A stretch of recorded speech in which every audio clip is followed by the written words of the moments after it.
I moved my company from Silicon Valley to lovely Bielsko-Biała and then to Katowice. Here is my story. How did I choose Poland? Well, here's a night map of the world. If you go to North America, Western Europe, or Japan, it's just too expensive for a startup. China is an environmental disaster. India is a tough place to be. Africa, there's no there. South America, I had so much fun in Chile, but for many of their technical conferences, they come to Spain. You really want to be in Europe. Europe has great personal privacy. It has increasing net neutrality. There's a vibrant democracy. But the key is to be outside of the Eurozone. My father was Polish. I landed up in Poland. Boy, did I luck out. Things here are just wonderful. Is it a good place for software companies? Absolutely. Do you know live chat? Sometimes when you're browsing in the lower right-hand corner, a little text box appears. Somebody types, "Hello, can I help you?" And you can text chat with an operator. That's live chat. Most people don't know it. It's a Polish company. They hide the fact. Witcher is a billion-dollar gaming company, also Polish. They're proud to be Polish. Estimo, they produce beacons for cell phones. Brainly, another Polish company. Lots of great Polish companies. But not just big Polish companies. The hottest software technology can be found here in Poland. Right now it's in deep learning using Python. NVIDIA makes the graphics chips for this. They are outsourcing to a company in Poland. There's a group doing medical diagnostic imaging, several groups doing natural language processing, and also facial recognition. So Poland's a great place. The question is, where in Poland do you choose? Here's a map of Poland that the most people see. When I look at Poland, this is what I see. I go to crossweb.pl. It has all the technical meetups in Poland. Mostly I want to go to the ones in Kraków. Often I want to go to the ones in Warsaw. Occasionally I want to go to the ones in Wrocław. Actually, the software developers I've met in Wrocław are the smartest guys I've met, followed by the guys in Kraków, followed by the guys in Warsaw. So which of these three big cities do you want to choose? Well, actually you want to choose Katowice, the largest metropolitan area, very close to all of these places. I can go to a meeting in any of these cities and make it home to my girlfriend at night. What about Gdańsk? Well, they're literally an overnight train journey away. Here's the map of overnight trains from Katowice. I just love them. I often go south into the Visegrad countries. We may be doing a directory of Visegrad mining companies. There's only one problem with this map. If you look at Szczecin, I don't want to go to Szczecin. We software developers, we want to go to Berlin. There was a conference there last night. If there was an overnight train, I would have been there. I'd like to know who in this conference I need to speak to get this problem fixed. So I bought an apartment here in Katowice, right in the center of town. Here's the view from my window out on the Spodek. 5 minutes to the bus station, 10 minutes to the train station, or just over €1,000 a square meter, 1/20th of what the price would have been in Silicon Valley. And of course, in Silicon Valley, you get an empty apartment. This was fully furnished, turnkey, knives, dishes, plates, towel sheets, everything you need. A beautiful custom-built cabinetry. It's the most solid building I've ever seen in my life. I think that the communists built this building to impress the common people. Okay, it wasn't perfect. My girlfriend had to change out the pink curtains. What do I do for fun? Well, I go to the language meetings. On Tuesday, it's the French group. On Wednesday, it's the Polyglot group. On Thursday, it's the Spanish group.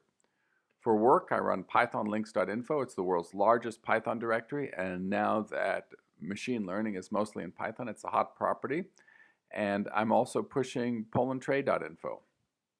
What does Poland Trade do? Well, it's really focused more on the export economy.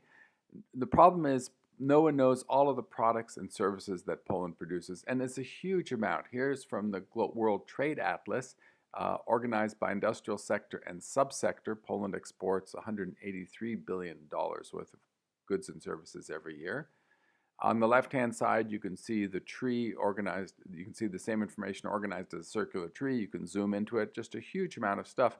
And that's just industrial sector, subsector. It doesn't cover the different companies. It doesn't cover the products and different services. A different approach is needed. The solution is to organize information about Poland's international trade as a tree, a taxonomy. The software is a tree of categories. You can add links to them. Basic concept and human factors that you want to limit each node to about 7 items. You can add other content types, YouTube videos. The tree goes much deeper than this. There are branches of the tree that are 10 levels deep. And really, it's a graph, not just a tree. Here's what a particular web page looks like. This is for fintech in Poland. Let's take a look at the upper left to see where we are. Polish trade directory, by industry, Polish software companies, fintech, and you get a table of fintech companies. You can see deeper into the tree through this table. On the left-hand side, you have the company name. It's clickable to the website. On the right-hand side is what their specialization. The first column is jobs. You can have a column for products, a column for other links. People can add reviews of the company, reviews of their products, reviews of what it's like to work there, YouTube videos, blog postings, all kinds of useful information can be on this tree. But of course, there's a conference about Silesia.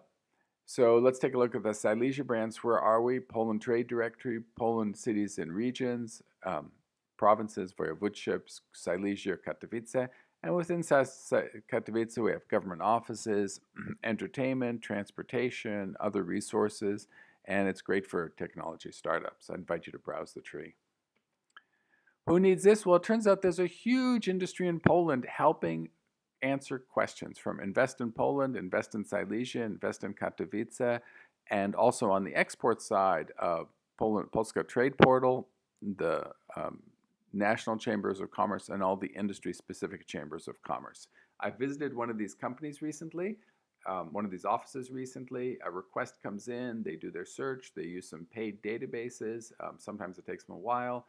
They find the answers to the client's needs. They send them the URLs, and they save those URLs on their personal computer. The next day, in a different office, somebody else asks another person the same question, and this person does the same search. It's a huge waste of redundant work. It's a huge waste of duplicate work. If all of these people would optionally post the answers on a Poland trade directory, pretty soon you'd have the most amazing tree taxonomy of Polish software products and services.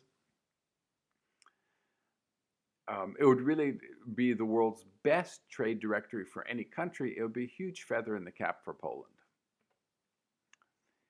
What do you do with this information? Well, everybody needs a different view of the information. Invest in Poland would want the whole tree. Invest in Silesia would get a big branch. Invest in Katowice would get a smaller branch. On the export side, you'd have the National Chamber of Commerce would have a branch of all the exports. The the industry-specific chambers of commerce would get views on smaller branches. It's all JavaScript and JSON, so I can put branches of this tree on anybody's website. If you'd like a branch on your website, talk to me. Who are the competitors? Well, the largest competitor is the national government. They run a 2-level hierarchy. They have 120 people, and in addition to that, they have an outsourcing team. Zeef.com does a 2 to 3 level hierarchy. They had 2.7 million euros in investment, also in a relational database. GLX finally got their software working, spent millions of dollars on it. Also a relational database, 3-level hierarchy. Poland has 15,000 software companies exporting. Those may have on average 10 products, so that's 150,000. If you try to squish that into a 2-level tree, it's 360 items in each category. It's just too much. You need something like polandtrade.info, which supports over 10 levels of hierarchy. How much did it cost me to do this? Well, I just did it myself. How did I do that so much less expensively than the competition? Well, MIT degree helps. I have a lot of experience with software. The key thing is I made the good decisions. I used an object-oriented database. I used Python. I used over 1 million lines of open source software. I invite you to test drive it. The servers have been up and running for 2 months now. Python servers, JavaScript clients. I download the JSON data to the client. Some people, it's so fast, some people have asked me if it's a native application. It isn't. It's a web application. It runs on top of scalable line-owned servers and use scalable Nginx caching servers. I invite you to follow PL Trade on Twitter. And if you go to polandtrade.info and click on contact, you have my contact information. Or just come and speak to me. Thank you very much for your time. 7 minutes. I have time for questions.